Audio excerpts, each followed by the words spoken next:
own. Demetrius Glenn. Yes, sir. Yes, sir. Good to have you, brother. Hey, man, I appreciate y'all, man. Yes, Let's go way back. Wait. So we're talking 2008. 2008. 2008. When that's when I was doing crossover at the time, crossover train invest. Once again, shout out to Dano in Houston, Denario Edgar in Houston with the crossover vest spelt with an X, XROSSOBER. Right.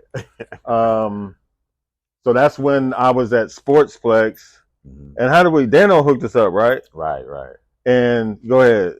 Yeah, so I met I was referred. Denario was referred to me from some. I still don't know who this person is to this day, right? And so he reached out to me and said, "Hey, man, I got this vest, and I'm gonna bring it to Dallas. I'm in Houston, so I got my guy already here." And so he said, "Well, we need to link up." So I met him at the airport, and then we ended up linking up with Rod, and then he showed me the vest, and then he put it on. And I mean, like, it just like, so he boom, just busted the vest out right now. Now he showed it to me. I was like, man, that's different. Because I saw the resistance band. Yeah. So I've never seen it before. And then we went to go meet up with Rod, and then we got formally introduced. And then after that, man, got into the vest, and he explained the concept of it. And I was like, man, I've never seen this before. Resistance bands on the arms, and you dribbling. That's different, you know. And so it's interesting with that because we didn't know each other. Right. You know, like, didn't know each other. So meet Rod, then Rod shared, you know, what his goals were then. And then we linked up, like you said, Sportsplex. And that's when you had your son had just been born. Right. Yeah, my oldest son just been born, man. And Demetrius carrying the baby, got the baby. We did the because that's when I did I started doing the academy. You came for the first academy session because you were starting your training. Then so we were both starting out at the same time. Right. And it was like both businesses starting the birth of both businesses at the beginning, and ever since then we've just been helping each other and working together.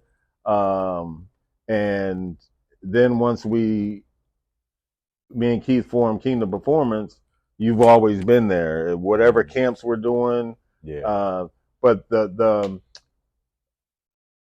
amazing thing to me is, how did you, like with Know Yourself Fitness, how did you come up with that concept and start that? All right. So Know Yourself Fitness came from, it actually started off as Let's Get It Fitness. I remember that. Yeah, that's where we really started, you know. So me and my boy, Odell Bradley, shout out to Odell. We started out at LA Fitness in Lake Highlands. So we met there officially. We were training together. He was a trainer.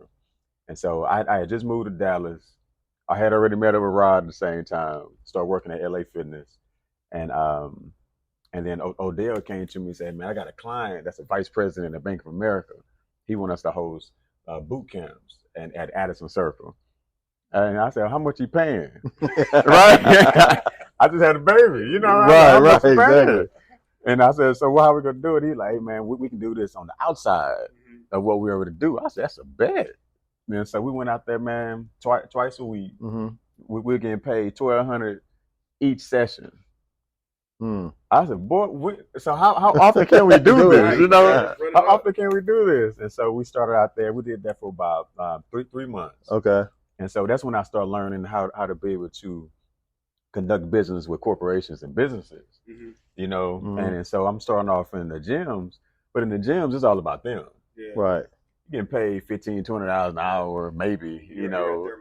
And then I'm over here, and this man said $1,200 a session for a group of employees. You're like, man, I'm tripping. And I never forget, man, at LA Fitness, I had an older brother, an elder brother named James Veazey Jr. I'll never forget this man.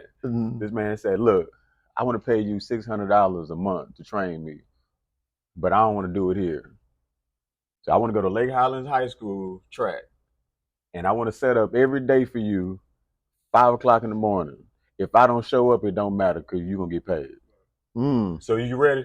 Mm. I was like, man, yeah. You know, I go out there, man. He'll call me every morning, let me know he's gonna be there or not. And every time we would train on that track, he would always ask me, "How long you gonna be on the titties of Lake Highlands?" He used to say that, bro. He used to say that over and over again, and then it didn't click until down the line what he was saying. Right. He said, "Man, you need to set your own stuff up. That's why I have you out here, so you can get it." You know, and then it took about a year. It took about a year of just grinding. You know, my son is 1.5 at that point, and then we started veering off. Then when I started veering off, then when everyone in the corporation was like, "Nah, you can't do that, man." And then that's when I started learning about competition. Right. And then they want you to sign a competition waiver. You're talking about LA Fitness. LA Fitness, 24-hour fitness. Because I was a 24-hour fitness before that. Right. They're like, "Nah, you can't do your own thing on outside." I'm like, well, how's that real? Right. You know? Yeah. And so that's when the birth. So let's get it came from that. Me and Odell, we always say, "Let's get it, let's get it, let's get it." I said, that should be our name. Right. You know, it started out with Let's Get It. Let's Get It was around for a few years. And then when we created I started looking at the juvenile jails and going in there. When I started doing presentations for corporations, you know, to get money and all of that, they couldn't relate to Let's Get It. They're like, what does Let's Get It mean? So, you know, it's like, really, you know, so I'm sharing with them, hey, man, this is just a saying that we have. It's something that we use, you know, to encourage our people. Right. And our people get it when we say it. And they were like, but how do you market that? So I'm like, man, they say it on TV. The athletes definitely say it, you know. So but there was a disconnect. They just couldn't connect to it. So then when we started working in the juvenile jails, and we started thinking about that community, that demographic, and the biggest thing for them was they didn't know anything about themselves. So we going in, you know, but before we got chastised, we going in there with Bibles, Qurans, Torahs. We going in there with Black history books, African history books from a world perspective. So we beating them up with the training, and then while they eating and having lunch, shoot, we up for having conversations about history. And then next thing you know, man, that thing clicked. And then that's one thing that, you know, because over the years you were training, and then we didn't talk for a little bit, right. And then you hit me up and said, "Rod, can you come and do a basketball camp at the juvenile jail?" Right. And I was like, "What?" Right. I'm doing a basketball camp at the juvenile jail. I did it at jail, you know? Right. And then that's when me and Keith come. I don't remember if I was. No. Okay. And so I brought the vest. And then we did a camp, so went through security and all that. I was like, "Oh my goodness, this is a real jail." You know, for these juveniles, these teenagers. And they were what ages? All the way to 13 to 17. Well, really 10, 11 to 17. Yeah. In real life. Right. Right. And so, you know, we went. They had their own gym. It was like a rundown gym, but. Yeah. You know, they had their own gym, and we, you know, went through some drills and then talked to them. Right. And it was powerful. I'm just looking at, you know, the demographic from corporate to the jail. Right. And everything in between that you work with. So to even go back, like, because you're a movement specialist, like strength and flexibility guru, if I would like to say. Like what? Because your philosophy is so different. Like when you're training players, athletes, the general population, like what started your philosophy as far as how to train, the different modalities, the different things that you do. You do them so well, right? And it's different than anything that I've witnessed just in that space. So kind of how did you develop that recipe? I actually did an internship at this rehab hospital in Plano called Health South Rehab Hospital. And I did an internship there, and I was fascinated how, as a physical therapist, people come in post surgery, right, and then you have to figure out what the person's problem is after surgery, because everybody's body heals differently. So just because the surgery you've been corrected doesn't mean that your body's corrected yet. you know, and so you have to figure out how do you help this person go from here to here, but you have to figure it out in the beginning, and then along the way you have to make transitions, you know. And so what I realized was that if you don't have functional movement, well, now let me go back. If you don't strengthen your body properly before you go to surgery, and certain injuries, they want to do surgery on you.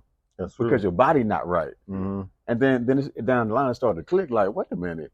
So you mean tell me they make people work out and lift weights to go to surgery? Like, wow, that's interesting. And so I got it from that perspective, and then I caught it on the back end with the rehab part. And when I realized was then the rehab part, everything is about functional movement. Period. So it don't matter if you're an athlete in basketball, baseball, soccer, whatever. You got to start with the base, functional movement, doing your everyday things better. Then you go to whatever you do in your as you get stronger. As you get stronger, then you transition to what you do in your sport. And I was like, so if that's the formula, then why don't we teach bases before they have surgery? You know when they're not injured. Why don't we teach that when we do pre-injury work? Is that what, prehab? Right, prehab as you know what they call it now. So what I started doing is going to different training companies and schools and then pitching that. And they were like, nah, we good. We got strength and conditioning coach. That's not what I'm saying. I said, I want to give me your athletes. Just give me a gym. I don't need weights. It could be the basketball court. You play football. We just need a basketball court. We just need a space. Let me get them out there and go through range of motion exercises, stretching techniques, PNF, being able to contract a muscle that opposes the muscle that you want to actually stretch. Let's teach them that. They can do that on their own. You know, let's work with that, and then work on balance. And then because balance is going to go across the board. You know, as you get older, you're going to need it too. Yeah, for sure. You know, so I started focusing on that and working on that, and then eventually, some schools, it was rare, man. Some schools like, all right. And then when I got back and reconnected with y'all like, shit, let's get it. That makes sense.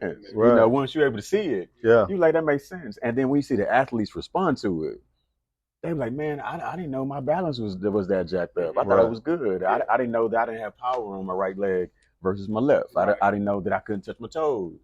You know, and y'all see that now. Yeah, right. Yes, sir. So let's kind of hone in on that aspect. I know being a former athlete, when I was in high school, I hated lifting weights. Like, I hated, like, I just wanted this to hoop, let's say. Right. And I see that same trend today with players. So what are some things that you do to help keep the athletes engaged, to educate them on the why, and letting them know that this is going to help with everything that you want to do, not only on the court, but also in your everyday life? One thing I learned, basketball players are divas. They ain't trying to work out. Like you just said, hey, man, I just want to hoop, bro. Right. Man, you get me on court, I'm good. But all the other stuff, I ain't be able to do it. And but what I learned is I have to be able to physically do what I tell them to do. Right. Because the respect level goes up. So I gotta be, so I'm behind the scenes, doing my thing. Yeah. Because I would not have you do something that I can't do. And you know, from that, because when we first met, you know, Demetrius just straight, just skinny. Wait a minute, dude said skinny. You could have said sexy. And then now his body's all built up and cut up. And, you know, when he's demonstrating, you can see why, because him over the years, plus he eats right, eats clean and all that, and preaches that good, healthy eating, right, and what have you, and has always got his water with him. But when he does his stretches and shows his flexibility, it's like, man. Yeah. And, you know, you have found your niche, right? You found your niche. And what's so awesome is that you sold that to Dallas ISDs, right? Right. And tell a little bit about the program you do with them. Yeah, I think that's amazing how that all came about. So with Dallas ISD, I was training at Tom Landry Center, and I didn't know that one of the partners for Dallas ISD's legal team used to come to my class. I ain't know, 2 years she come to my class, don't have a clue, you know, what she does. And one day she asked me, "Do you own your own business?" Thought it was odd, you know. I said, "Yeah." She said, "So if you had an opportunity to do some work outside of Tom Landry, would you do it?" I said, "Yeah." That's an easy question. Mm-hmm. And so what happened? She said, "Well, Tom Landry has reneged on their agreement with Dallas ISD. So I want to know if you have interest in filling that spot." Girl, man, girl, how am I supposed to do this? You know, so we ended up meeting up and we went over the contract. And to me, this is the first big thing I've ever done. This is a school district. Yeah, I remember you told me. So they want us to come in. They want us to do classes and host classes for their administrators, and then eventually, you know, it goes down to the teachers. So we did that. We were doing classes first, and then when COVID hit, they wanted to do virtual.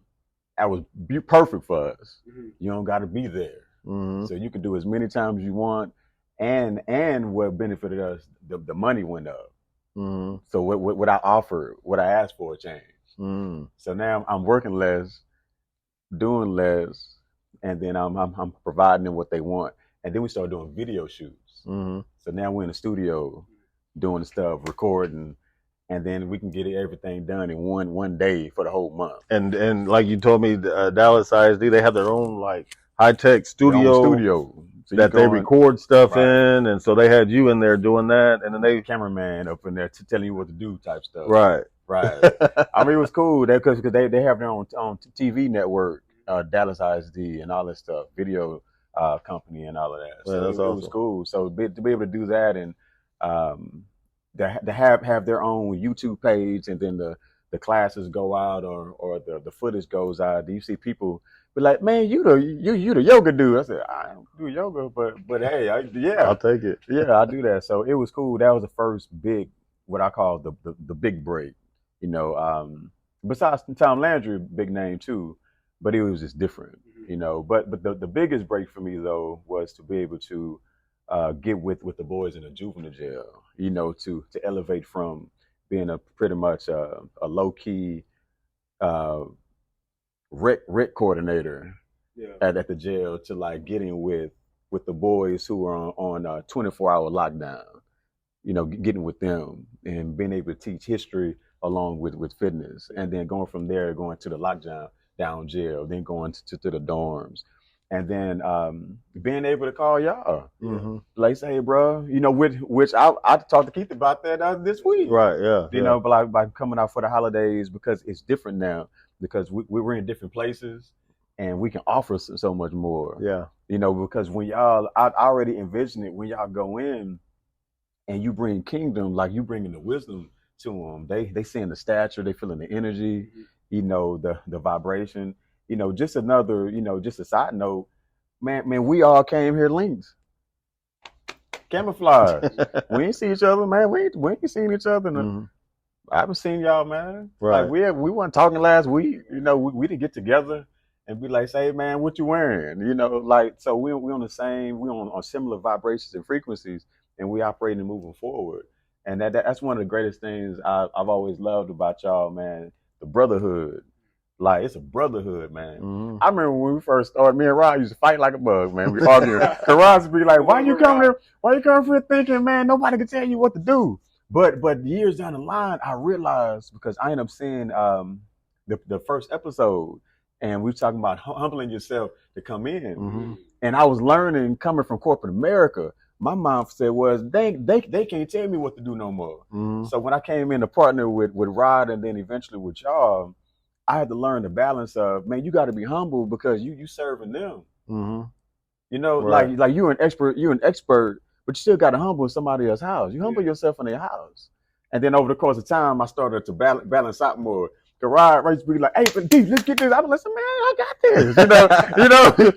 Because Rod is intense. But when Rod brought you in, did he know you were a strength performance coach? I think. Or was he trying to convert you into a basketball trainer? Nah, I was trying to, because, you know, Demetrius is reserved. He's reserved, laid back. Yeah, he's observed. Right. So So, you know, when I was younger, I'm starting out, and I'm like, come on, let's get it. Come on, let's get it. You know, let's get it fitness. Come on, let's get it. Let me see that. He used to say that too, you know what I mean? You talking about this, let's get it fitness. Let me see that, let's get it. He used to say that too. And I was like, dang, why you so quick, man? I got my lane, man. I'm in my lane. Right. You know, but it was good because that's what I needed. Like you said, I'm in the beginning phases. He in the beginning phases. And he's coming from it and in an engineering perspective. Yeah, the military. Let's go ahead and put this thing right. Hey, man, let's go ahead and get this stuff going. Let's get it popping. And I'm like, I am popping, right? You know, and then I especially when Roger. You know, he'd be like, what? You know, but it was cool because to be able to see that from 2008 to 2022, bro. You know, to see the growth. I'm proud of y'all, man. Man, the elevation, the progression, the transitions, the elevations. Like when I come in, I'm mentoring with y'all. I'm a mentee. Straight up, man. Shut up. You know, the shirts, Rob been telling me about merchandising for years. So then when y'all were able to get this going, man, first thing I did, hey man, let me get these shirts. The bitches is the first one. That's up there. What we got? That's right here. That right there, baby. It's right here, Kingdom Gear. You know, in reality. And that's the importance. You know, when you have your brand and you have your business, you have to promote it. Right. And it's not just one shirt or one different design. It's many different designs and many different styles of clothes. And I've always been the type of person, or not even, I'm not going to say the type of person. I always told myself, you know, once we had our business and our brand, I didn't want to wear Nike or Adidas or anything. And so, you know, it's been a process and it's been a step. You know, me and Keith started out going to, shout out to Squeegees, starting with our shirts there and then just graduated to where we don't want to wait on anyone else. We want to be able to come up with designs, then produce them and make them right then and there. Yeah. And we had to make that investment of spending $13,000 for a DTG and $12,000 for commercial embroidery machine. But stepping out there doing that and then being able to provide for other entrepreneurs to do their brand, you know, and that's where the Kingdom community, because we're always, like I said, trying to bring in others. It's going to cost, but create your own and have your own brand and wear your own clothes, because that's what this is. That's what being an entrepreneur is about, and owning your own is all about. Yeah, and you made a good point because it is promotion. And right. I think sometimes people forget that. Like they forget when you put a brand on, you are promoting that their brand. Every time you put Nike, whatever, and we wear Nike shoes, I'm not against it. Until we can learn how to make our own. You know what I'm saying? But it's like you're marketing. You are a walking mannequin for somebody else's company. Right. Right. But if you have your own company, why don't you represent it the same way? Yeah. Right. And I think that's something that even we have to educate ourselves on, because I think we kind of just get caught up in the same doing, hey, just put on this Nike shirt and just call it a day, and not think about designing an entire line and wearing your stuff consistently. That's what's going to help bring brand awareness. Exactly. You know, it's just like, why have your own business no matter what it is? I don't care if it's a chef business, whatever. Because everything's catering business, everything's lifestyle. Everything you whatever you have on, your work clothes, casual clothes should be your representation of your brand, you know? So, but but I think that, you know, our relationship, and you call us, you said you're a mentee to us. I mean, we're the same way with you, because I just admire your longevity. You're always, Demetrius now, his schedule is booked.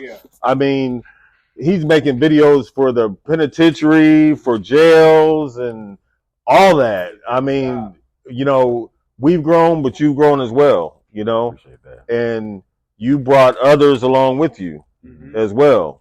And you know? I think the thing that's super dope too is, like, as you continue to grow, like your business grows, your spirit stays high.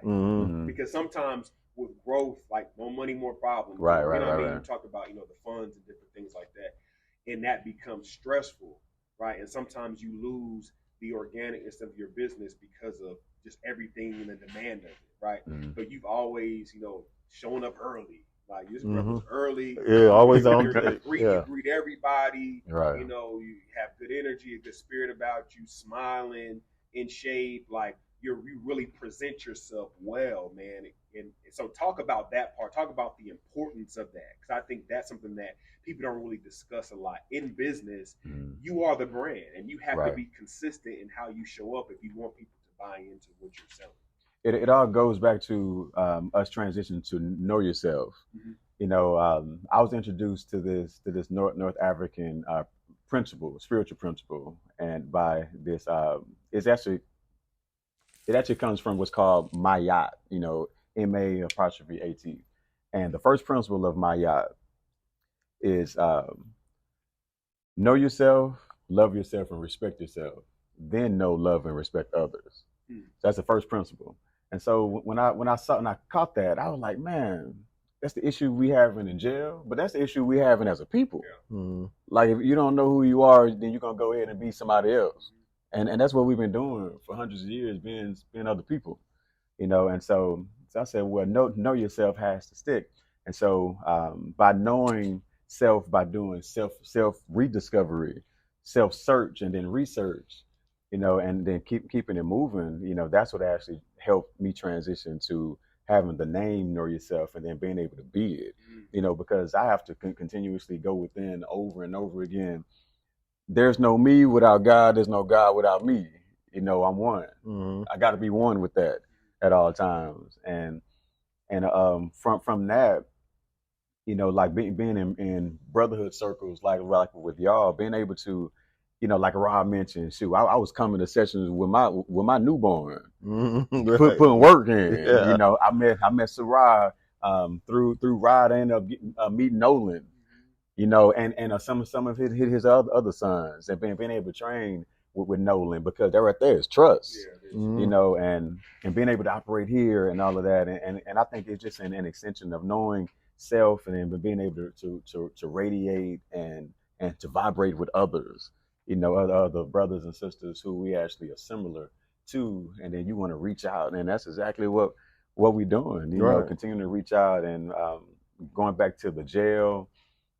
Seniors, man, I love seniors, man. I'm really big with seniors too. I've been working with seniors for 10 years. I have the same group 11 years later.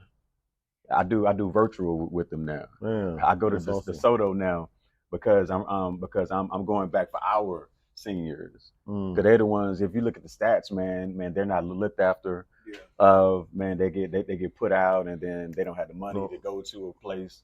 You know, so I go to the senior centers in DeSoto Senior Center. Nice spot to go out there every Wednesday. That's where I was when I came here, you know, before I came here, you know. So the knowing yourself part of it, and learning to be cool and be good with you, but knowing what that represents for you. You know, I learned that my name is Demetrius, and so Demetrius means lover of the earth. I'm like, man, that's me. That's me. That's you know, so being able to experience that, and then being able to add my cousin Dakir, you know, Deuce, you know, who y'all know, you know, with the with Know Yourself, going to the juvenile jails and being able to work with them, and now to advance that, we've been doing that since 2011. So now is the time to make money in it. So like I mentioned to y'all, when y'all come through, hey man, how much I need to give you? You know, that's love. That's love, man. Our value is too high now. So I shouldn't be doing that for y'all. Y'all shouldn't do stuff for me for free. Man, how much you need? You need 5 stacks to come? Bad. And I think that's how we need to be with each other. And that's exactly what we need. That's exactly what we need. Being able to know self first, I think it always adds to whatever you bring to the table. Whether you're talking to parents, you're talking to family, you're talking to people that you have interest in doing business with, you know, you got to be able to know who you are, what you bring to the table, and what you're willing to sacrifice for, because all money not good money. And we have all learned that, you know, being in this thing. And so what I want to do for us at Know Yourself, I want to be able to to transition to teaching a curriculum. That's what I'm working on next. Being able to do it's called a pre-professional fitness certification in the jails for boys from who are the ages of 13 to 17 who are locked up and they're in high school.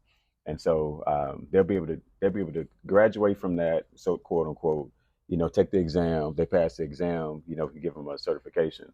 If they have interest in being a fitness professional, then we'll be able to take that, and then they can take them the national certification. So then if they want to be a nutritionist, a strength and conditioning coach, a personal trainer, a exercise instructor, whatever, they'll be able to do it. Because the biggest thing that we face in the jails, they want money.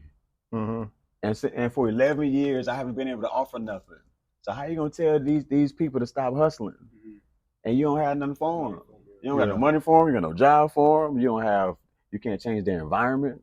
You can't do anything. So how long can you keep saying that? Say, man, stop doing what you're doing. Yeah. You know you're wrong. I mean, but I think that goes back to early ages. Like, right. There's not enough investment in knowing yourself. Mm-hmm. There's not enough investment in learning how to be self-aware and figuring out kind of who you are as a person and, finding your passion, finding your purpose to be, a sustainable citizen of the world. It's just like, sit here, go to this class, do this. And I feel like a lot of people may get lost in that. So you're going into the prisons, you're going into the school system. How do you kind of combat that? Because I don't feel like they're teaching knowing yourself and being an individual. They want you to be like everybody else. They want you to follow this system to go become whatever it is that they want you to become. So how do you kind of counteract that with your philosophy and your curriculum of knowing yourself and being self-aware? They call that groupthink. Mm-hmm. That's what they call it.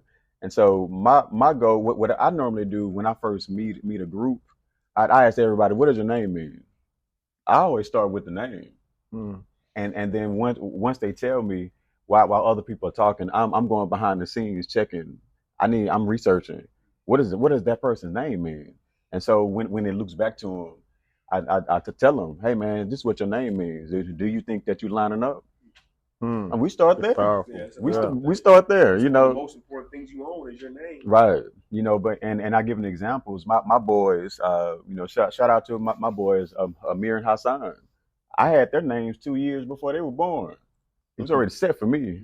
Mm-hmm. So my oldest son, his full name means versatile prince. Hassan, my second son, handsome messenger of the creator. It's already set. So whenever they want to be subpar, son, what does your name mean? Mm-hmm. And they be like, exactly. It's their brand. Exactly. Mm-hmm. Yeah. Every time I say your name, that's when I'm speaking over you, son. That's why we did this on purpose. So we start there. Once you tell them their name, whether they knew it or not, and then you hold them accountable for what their name means. You don't gotta go too much away from that, because you can call them back to themselves, and it goes back to knowing yourself. I'm calling you back to you. Yeah. You operating over here talking about you a D boy. That's not what you represent. What is your name, son? Oh, okay. Boom. Bring him in, reel him in. And then we start talking about goals. So what do you want to do? You don't have to go to college, man. There's a whole bunch of trades. You got trade schools. You can do that. You just got to get out of high school. You want to do a GED? I mean, you don't got to walk across stage. That's not what you want. What do you want? What do you want for you? What do you need? Some of these boys are put in positions of being men. So they out there hustling because they mama said so. You the man in the house. What that means? Yeah. When you 13, you the man in the house at 13. Mm-hmm. I don't even what? Yeah. How does that work? So being able to utilize name, being able to ask questions about what do you want for you. Forget your parents and your family. Mm-hmm. What do you want for you? Right. So do you have a game plan? Most of them don't. Then let's just talk about game planning. Once you get the game plan, do you have the resources? Who do you know? And then start teaching them about networking. Like, man, it's all about who you know, man. Mm-hmm. Because I can pick up the phone and call Rod and be like, Rod, what do you think about this? This young brother want to start making shirts. Mm-hmm. Rod got the game. He can get to connect. I got people even with you. Hey man, I want to get some skills training in the basketball. Can you link me up? I said, now if I link you up with these brothers, they're gonna be on you. Yeah, so are you serious? Right. Just give me an example. And I think once we start linking people, whether they're in jail or they're out, once we start linking them to our networks, then we can have them in front of other brothers and sisters who actually operate on highest levels. And then I think everybody, from being a parent, man, your children should see both of their parents operate at the highest levels at all times, so they can see the balance. When I look at YouTube, I see yin and yang on both sides. Sometimes you're yin and you're yang, and sometimes it's the opposite, because you have to balance each other out. So when he be turned up, you not turn up. When you turn up, he not turn up. Like, it's really like that in real life. I've evaluated y'all. I've watched that. It's real. Or when we used to, I say back in the day when we used to train and be out there on the court at the same time, like, I know, and Keith, he's coming from his job at ILT, and he's coming here, and he's got to go through the sessions and do the sessions. I know he's been tired, and I'm ready to go, and I'll get crunk and do stuff and say stuff to him to get him motivated to really pick up the energy. So it's just feeding off each other. You know what I mean? That's one reason why we have been partners so long and brothers for so long. It's just being able to see, and that's the advantage of having a partner, is being able to see when your partner is not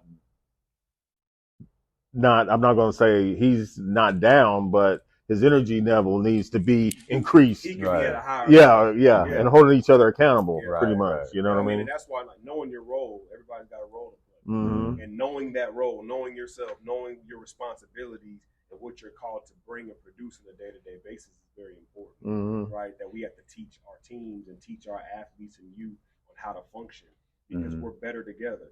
But you have to understand, what is your responsibility? What is your role? How are you going to help us win today? Right. So as far as, like, your vested interest in people, vested interest in wellness, holistic wellness, have you always been like that? Like, were you an athlete growing up, or like did something, like, kind of tell the history of, like, how did you become to this ninja guru spiritual counsel? Like, how, were you always, was it always there, or kind of talk about that aspect? It's my mother was a bodybuilder. Really? I mean, she wasn't that bodybuilder, but you know, she ever see this? But what? You telling me people on steroids? But she was a bodybuilder, man, and she used to take us. I grew up in Pleasant Grove, and so she used to take us to Oak Cliff to this gym called Thurman's Gym. I never forget, because back then they had protein tea. Okay.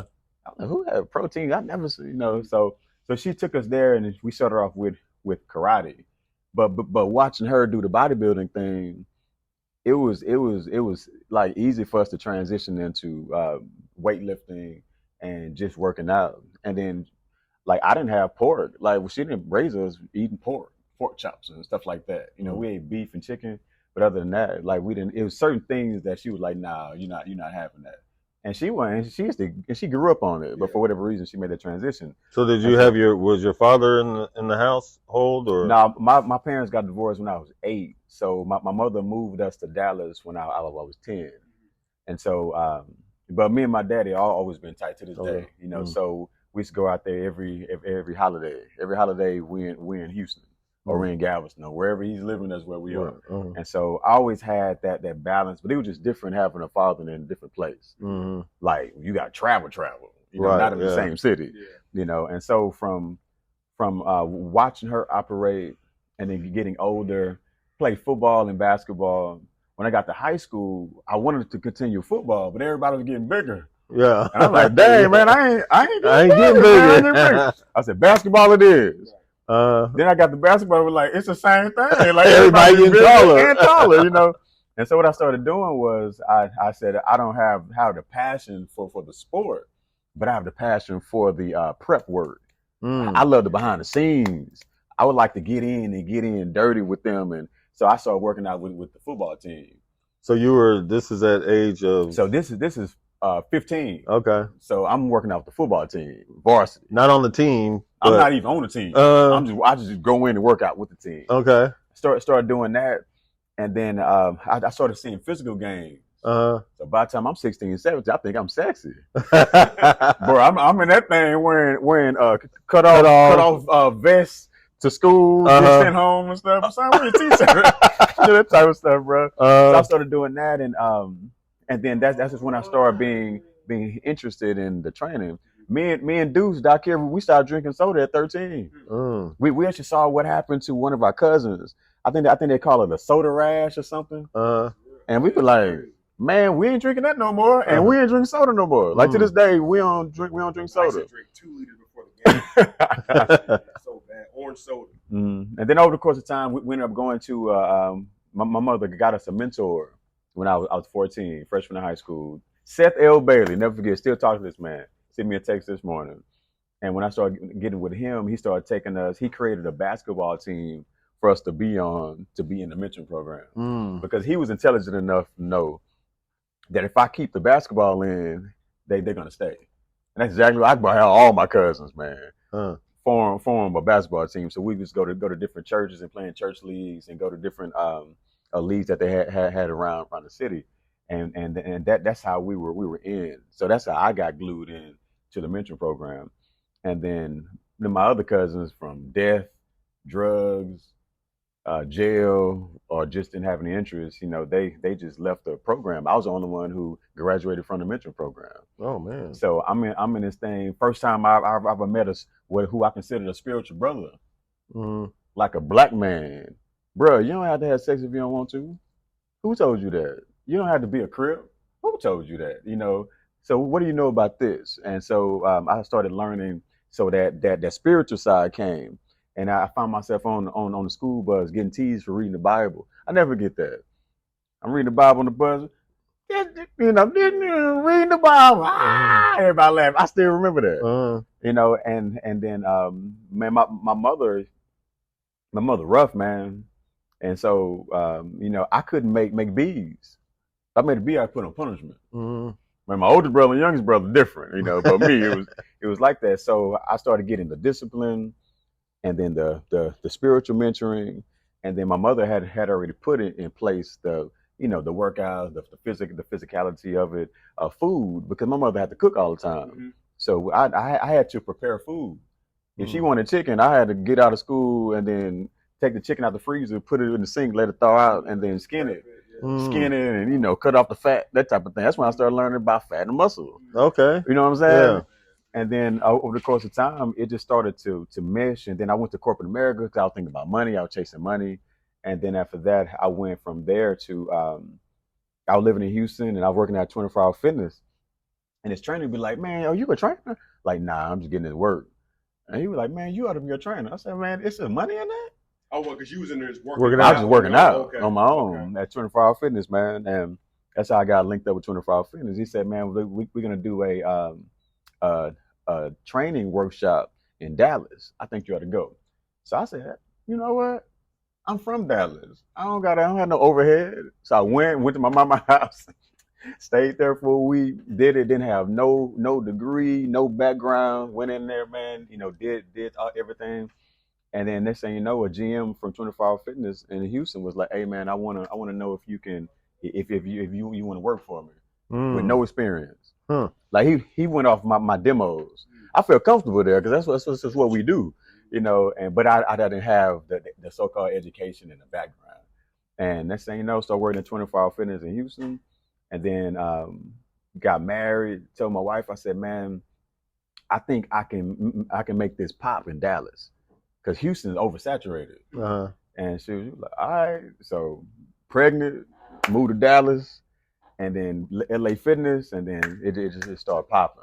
And then from 2006 to like now, like I've been doing this since 2006, and then you got 2022, and just seeing how things have changed and is redirected and restructured, and then meeting brothers like y'all, and then adding this family network, because it ain't too many people who I call brothers, man, or sisters, either. So all of that came about, bro, and adding family to the mix, introducing y'all to family, y'all introducing me to y'all family. And then when I see them, they treat me as family. Like it's big, man. Yeah. It's big, and that's one of the things I appreciate about y'all to be able to have known you for so long, you know, and then when your mother, Dominique Cares, the golf fundraiser. Shoot, that was another form of brotherhood. Right, yeah. And y'all know I had no skills. I was killing that dirt ground with that thing, you know, but it was, you know, just sharing that, all of that to me encompasses knowing self, because y'all have different time frames where you saw me where I was at certain years. Right. And then you be able to see, like you said, now we're at 2022 going into 2023. You're like, man, I remember, like you said, I remember such and such and such and such, you know, and then I can say the same thing about y'all. Yeah. And so to see y'all progression, man, I'm not competing because I remember there ain't no competition. Right. Right. Yeah. You know, from the other episodes. Shoot, that's when I saw that, and I've been looking at y'all stuff, man. It's real. There ain't no competition because ain't nobody like you. Competing with who? With myself. You know, and it's the same thing as an athlete. And so we coming in never having issues about competition. Yeah. Because it's a brotherhood. That's what it is. You know, and that's the thing I just love the most, you know, just being with y'all and just keeping this thing rolling, man. It's like the growth has to happen, the money is happening, but it has to happen more because we have too many people that we need to be with and help, bro. Yeah. On all levels. So thank y'all. Just hearing all that, you know, I'm humble. It helps me to see why you're so passionate about. I guess I'm like, Demetrius still going to the jail, right. But now I see why you're so driven. You know what I mean? It's because you were once a mentee, right? And someone brought you along, and you were the only one to finish, right? I mean, and you see how it's helped, and you saw everybody that left and which route they went. I now understand the passion you have with going to the jails and prisons and wanting to help them. Right. And it's a blessing, man. And I have boys. Yeah, exactly. Yeah. It's different. Yeah, exactly. And, you know, whenever we do call, like I would call Demetrius, hey, what you got? What you doing, man? Or I'll say, can you, we're thinking about doing this certain event. Can you come? And then Demetrius would tell me what he's doing now. And when you told me that you were a trainer for the fire department and the police department, the police academy, I was like, man, Demetrius, how you get that? So you still doing that at Eastfield? That's a different front. I'm going in that way. It's a different front. Okay. Yeah. Man, bridge. We have to start bridging this stuff, man. Right. You know, so I'm going in and I'm learning a lot on the other side. You know, because man, that is a huge disconnect. It's huge. So man, we'll talk about that bridge and we'll bring that together. But you're at the. How long you been training at for the police academy? 2008. Yeah. So I mean, you're doing it, man. You're doing it. The thing about it, every time we call Demetrius, hey man, we got this going on. Hey, we're gonna do this. I just told him about this a couple of days ago. Right. Yeah. He always says yes. Yeah. Like so, there's power in yes. Like right. Ain't no. Let me think about it. Let me over here. Like he's willing. He's available. Always willing and available. He wants to serve. Like he wants to help shift. So that's beautiful and that's powerful, man. I appreciate that, man. Before we wrap up, man, I just want to just ask you. And you already talked about it, but I wanted to kind of start a little trend. How has this community impacted you? Which community? The Kingdom community. All right. I got you. I would say motivation would be the first word, you know, but it doesn't really encompass, man. I would say brotherhood would be first, you know, because being able to be brothers with y'all helped everything else. You know, it smoothed it out. Progression. I'm using competition, but I'm using it from a inward space because the joy and the happiness and the pride I have in seeing y'all work, it actually all that energy comes back in with me. So I'm like, hey man, you need to be on that too. And when you need help, you need to call them. You need to ask questions. You know, see how we can come together and partner. So being able to do that with y'all is big. So that's the impact of being able to call upon brothers. Yeah.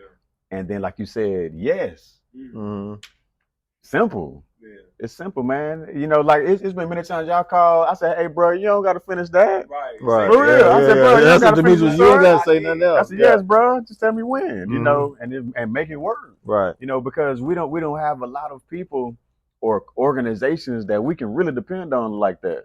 So we have to form our own brotherhood and make that work for us, man. Where we know, man, that brother coming through. Right. Period. You know, no doubts, nothing, man. And then our extended family knows it. So when we're around the extended family, they get giving us love because of our relationship. And that's one of the most impactful part. Like the extensions of the extensions, but because of our brotherhood, other people in with no words. Yeah. Oh man, Rod? Yeah. Oh, okay, bet. Keith? Spencer? Oh, that's a bet. Got it, bro. Don't worry about it. Got it. Win. You know, so that's how I want us to be, man. Well, we are that, right? But that's the thing that just we want to get others to be that way, right? And you know, that's what we try to do with Kingdom Performance Academy, and having other trainers be able to rent the courts, be able to build their businesses, and wanting to create that brotherhood and sisterhood, because we have female trainers as well. But you know, hopefully, and not just in the Kingdom Performance, and when we're out at tournaments representing Kingdom Performance and trying to meet other coaches and organizations and trying to create that that rhetoric and talk of being united, instead of being against each other, but being united with each other. You know, that's why we vibe so well, because the philosophy is the same. Like we bring people in, players in, coaches in, and we try to identify knowing them and what's their goal, what's their vision, and how can we serve to help them get there. Like that's a question I always ask every trainer that steps in. Man, what's your vision? What's your goal? What are you trying to do? And how can we help facilitate that thing? So I appreciate you, man. We love you. Hey, I love y'all, man. Thanks It's like community, of course, man. Community for life. Of course, man. Let's get it. Let's get it, baby.